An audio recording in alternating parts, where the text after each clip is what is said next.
हे कृष्ण, जैसे मेरे वंश का नाश हुआ है वैसे ही तुम्हारे यादव वंश का भी नाश होगा। यह सुनकर बहुत आश्चर्य हुआ होगा ना कि आखिर जिस भगवान ने ये सारा संसार रचा है, क्या उनको भी कोई श्राप दे सकता है? क्या भगवान विष्णु का अवतार होते हुए भी भगवान कृष्ण को भी श्राप भोगना पड़ा था? चलिए आज हम आपको बताते हैं क्या है इसके पीछे की कहानी।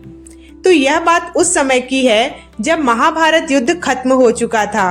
धर्म की विजय हुई, लेकिन इसके साथ ही शुरू हुआ भगवान श्री कृष्ण के जीवन का सबसे कठिन अध्याय। महाभारत युद्ध के अंत में जब कौरवों की सेना समाप्त हो गई और उनके 100 पुत्रों का वध हो गया, तो धृतराष्ट्र और गांधारी अत्यंत दुखी हो गए। जब गांधारी ने अपने पुत्रों के शव देखे तो वह अत्यंत व्याकुल हो गई। उन्हें भगवान कृष्ण से यह अपेक्षा थी कि वे युद्ध को रोक देंगे, लेकिन उन्होंने इसे नहीं रोका। अपनी इसी करुणा और दुख में गांधारी ने भगवान श्री कृष्ण को श्राप दे दिया। हे कृष्ण, जैसे मेरे वंश का नाश हुआ है वैसे ही तुम्हारे यादव वंश का भी नाश होगा, और जिस प्रकार मेरे पुत्र युद्ध भूमि में मरे हैं उसी प्रकार तुम्हारी मृत्यु भी अप्रत्याशित और दर्दनाक होगी। इस श्राप की वजह से महाभारत युद्ध के बाद ही यादव वंश में अहंकार और अनैतिकता बढ़ने लगी। एक दिन यादव राजकुमारों ने ऋषि दुर्वासा और अन्य ऋषियों के साथ एक भद्दा मजाक किया। उन्होंने एक युवा बालक को महिला के रूप में सजाकर ऋषियों से पूछा, हे महर्षि, क्या आप बता सकते हैं कि यह महिला किस बच्चे को जन्म देगी? ऋषियों ने इस भद्दे मजाक को अपना अपमान समझा और क्रोधित होकर यादव राजकुमारों को श्राप दे दिया कि यह बालक एक लोहे की गदा को जन्म देगा और यही गदा यादव कुल के विनाश का कारण बनेगी। बाद में भगवान श्री कृष्ण के आदेश पर गदा तो चूर चूर करके समुद्र में फेंक दी गई, लेकिन उन टुकड़ों से सरकंडे उग गए जो आगे चलकर यादव कुल के विनाश का साधन बने। इस घटना के वर्षों बाद यादवों में अहंकार और उन्माद इतना बढ़ गया कि एक दिन वे शराब पीकर आपस में ही लड़ने लगे और उन्हीं सरकंडों से बने हथियार उठाकर उन्होंने एक दूसरे का वध कर दिया। भगवान श्री कृष्ण यह सब बस देखते ही रह गए, क्योंकि उन्होंने इसे नियति मानकर स्वीकार कर लिया था।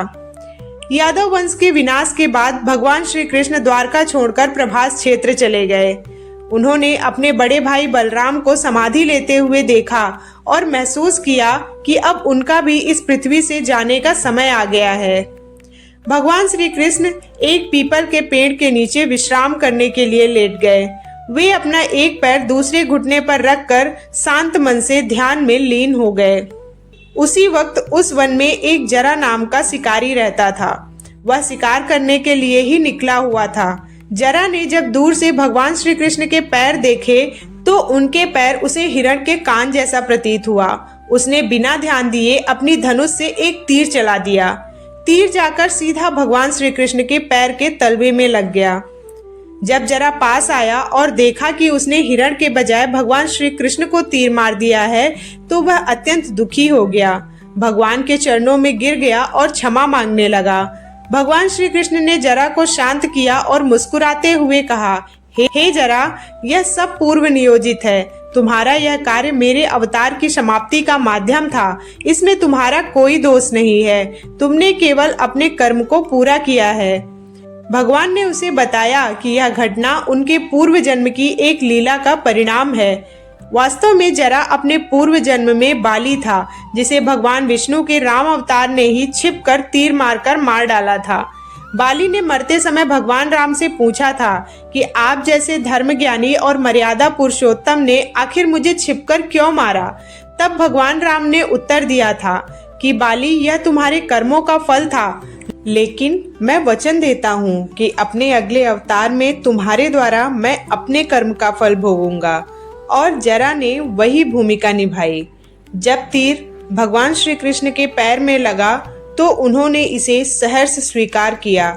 उन्होंने जरा को क्षमा कर दिया और अपने ध्यान को पुनः आत्मलीन कर लिया, क्योंकि यह उनके अवतार की लीला का अंतिम अध्याय था और इस प्रकार भगवान श्री कृष्ण ने इस पृथ्वी को त्याग दिया। इस घटना के माध्यम से भगवान श्री कृष्ण ने स्वयं यह दिखाया कि अवतार होने के बावजूद उन्हें भी अपने कर्मों का फल भोगना पड़ा। तो हम तो केवल मनुष्य मात्र हैं, इसलिए हमें हमेशा अच्छे कर्म करना चाहिए। तो दोस्तों, कैसी लगी आपको यह कहानी? इतनी अच्छी और प्रेरणादायक कहानी सुनने के लिए एक लाइक और सब्सक्राइब तो बनता है। मिलते हैं फिर ऐसी ही एक और वीडियो के साथ। बोलिए हाथी घोड़ा पाल की, जय कन्हैया लाल की।